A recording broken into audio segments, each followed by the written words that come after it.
ewo assembly member wo Bibiani estate. Now no one say NPP constituency chairman. Right? Arabo, good morning. Good morning, Chief. Na Bibi Aboko there. Adumo mpacho na we. Nyame adum Bibi Aboko. But you better confirm me my we assembly member the man Bibiani estate. Eye constituency chairman for MPP. Bibiani-Anhwiaso. You. Very well. Thank you very much. Now muna musi munso say empire hono mo a.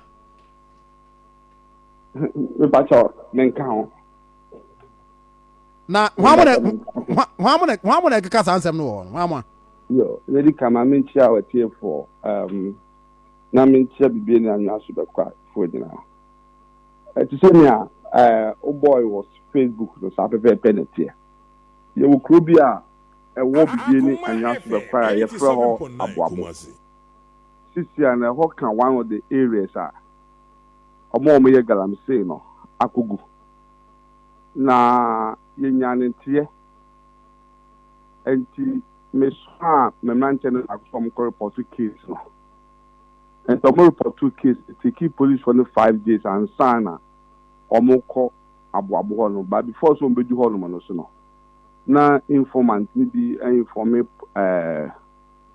omo me Galamsey na mo move wo equipment na ba aboabo community no mankasa me tell say so ba aboabo community mo mo ye Galamsey no chief executive ni ya friend 87.9 your friend pay out and conference organizer mbacho brabio o say omo ye sa adwuma no yeah chief executive ni ya your friend pay out MC ni nua yeah no de oka yeah chief executive na na bibio MC no say why municipal yeah municipal chief executive your friend Polano ni nua yeah your friend pay out ono ena Galamsey no ena ono asa ya sa double as friends of approaches ye MP no o could be a friends of approaches one ye chairman Akoma FM 87.9 we want to see one ma constituency organizer your friend no Bedu Joseph ena constituency chairman for them but for constituency organizer constituency organizer Edema NPP yeah Nidini saying Bedu Joseph. Okay. Ena ni deputy organizer. Ye feno me kind di Ben Kumi onso okaho. Ena Tanoso coordinator. Ye feno 87.9 Omo ena akabo mo a omo adin fidie be nwotwe akogu aboabo holma omotu sa Galamsey na che se me te de wo kan ase yi a za di pa abo mu din nyina ye wo ankasa chairman wo party for efiri soro besi fam e na omo ye sa adwuma no pepe enti metu am kasa no so no omo na etu sa Galamsey ho no mo niema ye kasa MC na pharmacy ni nyane kra ye na no anka ho no edini 87.9 last year me and me double as presiding member issued by for Galamsey enti ye invite mineral commission and forestry commission for so momra no mama e behu say ne kra na say ne kra omumie no nyina bae ba mineral commission fe ne yima ba ne say ne na men kai ena asare so the forest omo me nyina be testify say the kre Galamsey course ho no mo nanso no omo bo music aba omo support omo ntu Galamsey ewo e hazard mu a wo the records are there so Macho Minerals Commission describe activity here cause say illegal right yes on be kan o yimane okay asare all right nyina aba be kan entina assembly seti committee ye di show mun say omo management ni together the chief executive emma omo ni police for car no mo fa nkwa chichi saa nkofo no e ma me ami votu se me ami low bed ho so mo tro ma o me fa me low bed en fa nko ade tin ya na transfer saa mpanyifo ni mi nyina e de ba akoko dunkwa Minerals Commission for no ade tin ya na transfer wo mo ye transfer wo mo ade tin ya na transfer wo mo the transfer mo because I'm about MC din wo asem no ade tin ya na transfer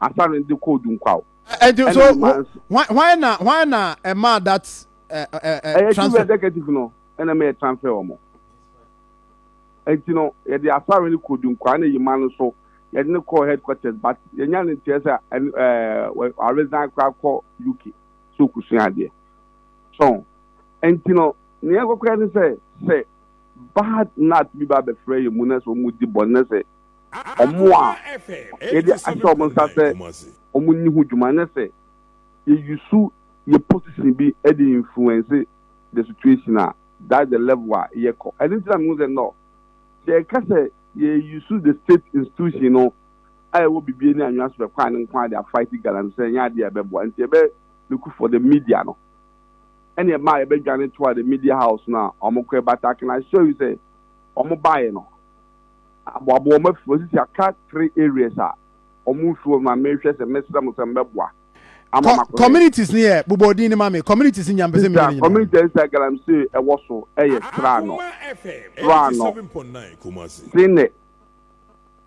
sine ena akasi sia me no kase mprempre no e koso a eno a omafra ya university apart from abo no mafiri ho no sine okay forest ho no omabo awrem Abuduabo, Tinani Abuduabo ni nyina ye one community center American electoral area. Okay. And a Trano electoral area. And a Srano electoral area. Trano and a Srano. Yeah, Srano and a Trano. Okay. Who's the whole Siciano? A Jumadino El Coso. El Honomo. Siciano no Case. So I papaya no. On one machines no the edge because video be a nya now be my account commentary no me. China for China for ewum China for invade star area hobi anase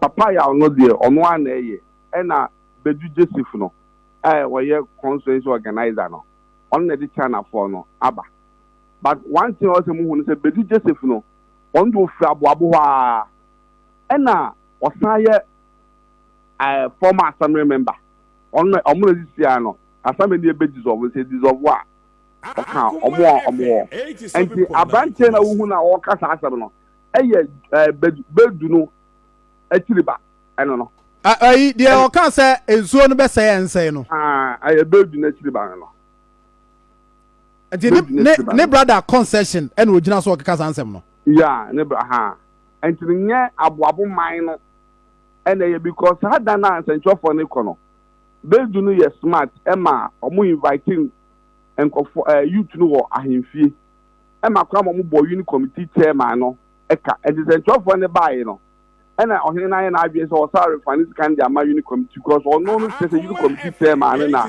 eye informant o ma information enti no youth no ko gu forest wo ko mo twen essential for but essential for enti mi an ko forest nka bo say youth na bo ko jan a mo support Galamsey no and so just any patri of 4 no there bedu na busuafo e na omo ba holom enti many crime officer na kesa say on invite to omo no process omo nkoko because we think say since no be say and that's something na chairman we assembly member we chairman there who can say assembly na nkasa there is not willing. Say Omobeboa, headed by Yando, MC. Onye ready say Omobeboa Matima fight it. But who as constituency chairman, efforts be na waye drawing your party and your government na attention to the Ekoso area hono. Yo, I would say Asamlan Kasankasa the Tom and Nim. The last sitting of the meeting, and I'm seeing uncooperative. And you know, this year, and I'm saying, yes, a sign, sorry, a view. and Janamo Edikan say also what the media house no echo. No omubrum we in no. My constituency secretary I letter. Am I the call? The ministries are in charge of mining and security. I hear the call. Okay, G, have a more chance somebody on, right? Yes, yeah. Now more MC, you know. I mean, so by and say, or by on how many years? Or 1 year. But before so mile, now Galamsey, you know, I reduce Akoma FM 80%. Because a man no more, you know, a year more economic could go na excavators near the Dina and F1. But we resume office in 2 months to pay. And a report started by say, Omo Galamsey, every one. But allegedly, no, almost say, after say operation will buy, you know. I think a man for be more friendly. I catch him say, Omo na eka. No matter MC, don't be so move human. And I'm but me need evidence. I made the back it because woman never friend me. I catch him say, Obi Frel on phone say, Oma engage MC a we, MC a we. And you also tears here because what's my thing. Good. Now, what me are confirming from MC say call me saying when ya. Oh, so you na Juma, and I'm assuming you Juma as a party chairman. And you know, maybe the kind no. That I'm say alleged because me ni one more with this kind of man. But on one in your pie no, or friend me bear 3 times. So where you load the good one MC accident MC is on friend. Na mention and another guy SWO Bia West. On a communication director, on to our friend, 87.9. On the MC, Eddie carry that, and you know, this and now, or high machines near that is Mama Kayama, or Man Conquaya, and yeah, and another guy so our watching it. So on the regional minister and 8 Akasa, Dada, and to Omo story so Mama Humi. Yes, and you know, almost me, and this and now there every day.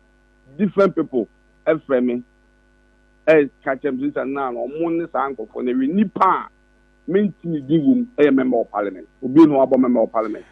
We have the old customer, what can I say? Okay. But the 87.9 regional minister in the 8 or more framing in a because they think they may a party chairman, you know. But when it comes to illegal change, yeah, I'm just saying, so only the member of parliament Eddie Hunkomo, are you aware? Regional minister, officially, are you aware? What reporting matter to or something for you? Yes, I mean I aware. Because Nema among some more comedian didn't say, and say, Obia, I didn't tell Paya, airborne regional minister, and more what I seen as a Omina aware. Just had any cost.